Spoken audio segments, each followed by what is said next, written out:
Hi everyone, ഇന്ന് നമുക്ക് whipping cream whisk ഉപയോഗിച്ച് എങ്ങനെയാണ് ഉണ്ടാക്കുന്നതെന്ന് നോക്കാം. അപ്പോൾ അതിനായിട്ട് ഞാൻ ഇങ്ങനെ ഒരു പാത്രമാണ് എടുത്തിരിക്കുന്നത്.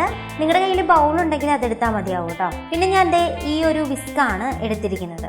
അപ്പോൾ ഈ വിസ്കും അതുപോലെ തന്നെ ഈ പാത്രവും ഞാനൊരു 2 മണിക്കൂറോളം ഫ്രീസറിൽ വെച്ചിട്ടുണ്ടായിരുന്നു. അതിനുശേഷമാണ് വിപ്പിംഗ് ക്രീം ഉണ്ടാക്കാനായിട്ട് പുറത്തെടുത്തിരിക്കുന്നത്. ഞാനിവിടെ ക്രീം എടുത്തിരിക്കുന്നത് വിവോ റോയൽ ഫ്രഷ് ക്രീമാണ് എടുത്തിരിക്കുന്നത്. നമുക്ക് 200 ഗ്രാം മാത്രം ഇതിലേക്ക് ഇട്ട് കൊടുക്കാം.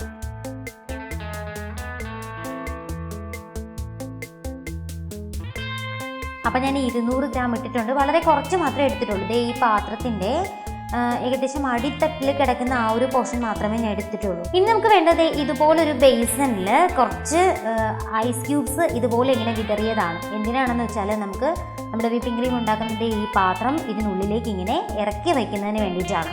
നമ്മളെപ്പോഴും ടെമ്പറേച്ചറാണ് ഇവിടെ ശ്രദ്ധിക്കേണ്ട കാര്യം. ആ ഒരു കൂളിംഗ് നമുക്ക് കിട്ടിയില്ല എന്നുണ്ടെങ്കിൽ എളുപ്പം തന്നെ കിട്ടത്തില്ല. എത്ര നമ്മൾ വിസ്ക് ചെയ്താലും നമുക്ക് എളുപ്പം തിക്കായിട്ട് റെഡി ആവില്ല. അപ്പോൾ ഇനി നമുക്ക് റൊട്ടേറ്റ് ചെയ്ത് കൊടുക്കാം. പാത്രം ആ ബേസിൻ്റെ ഉള്ളിൽ നിന്നും വിട്ടുപോകാതിരിക്കാൻ പ്രത്യേകം ശ്രദ്ധിക്കണം. അതുപോലെ ഐസ് ക്യൂബ്സ് മെൽറ്റായി പോവുകയാണെന്നുണ്ടെങ്കിൽ വേറെ കുറച്ച് ഐസ് ക്യൂബ്സോ അല്ലെങ്കിൽ തണുത്ത വെള്ളമൊക്കെ ഒഴിച്ചു കൊടുക്കാം. നമുക്ക് നല്ല സ്പീഡിൽ നമ്മൾ റൊട്ടേറ്റ് ചെയ്താൽ മാത്രമേ നമുക്ക് നന്നായിട്ട് കിട്ടത്തുള്ളൂ.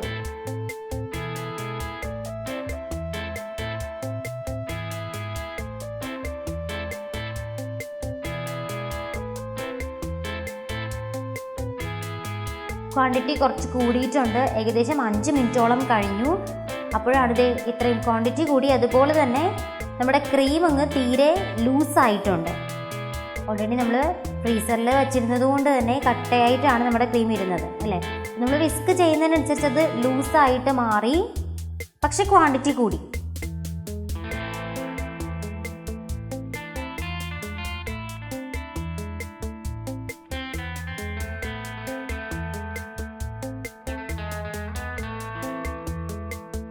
പതിനഞ്ച് മിനിറ്റ് ആയപ്പോൾ നമുക്കിത് ഇങ്ങനെയാണ് കിട്ടിയിരിക്കുന്നത്. ക്വാണ്ടിറ്റി ഏകദേശം നല്ലതായിട്ട് കൂടിയിട്ടുണ്ട്. അതുപോലെ നമ്മുടെ വിസ്ക് റൊട്ടേറ്റ് ചെയ്യുന്ന ആ ഒരു പാത്തൊക്കെ നന്നായിട്ട് വിസിബിൾ ആവാനും തുടങ്ങിയിട്ടുണ്ട്.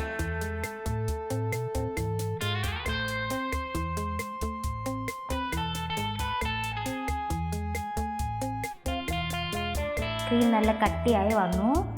20 മിനിറ്റ് കഴിഞ്ഞപ്പോൾ ഇങ്ങനെയാണ് കിട്ടിയിരിക്കുന്നത്. കണ്ടില്ലേ, ഒട്ടും തന്നെ ലിക്വിഡ് ഫോമിലല്ല, നന്നായിട്ട് ഇങ്ങനെ ഫോമി ആയിട്ട് ഇരിപ്പുണ്ട്. ഈ വിസ്ക് ഞാനിങ്ങനെ മുകളിലേക്ക് വെക്കുമ്പോൾ അതുപോലെ ഇങ്ങനെ പൊങ്ങി വരാറുണ്ട്.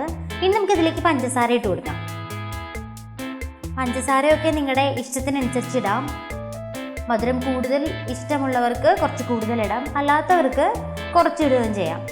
പഞ്ചസാര ഇടുമ്പോൾ നിങ്ങൾ നന്നായിട്ട് പൊടിച്ച പഞ്ചസാര വേണം ഇട്ട് കൊടുക്കാൻ. ഇനി ഒരു 2 മുതൽ 3 മിനിറ്റ് വരെ നന്നായിട്ട് വിസ്ക് ചെയ്താൽ മതിയാവും. അപ്പോൾ തന്നെ എളുപ്പം തന്നെ നമുക്കിനി ഇത് നല്ല ഫോമി ആയിട്ട് കിട്ടും.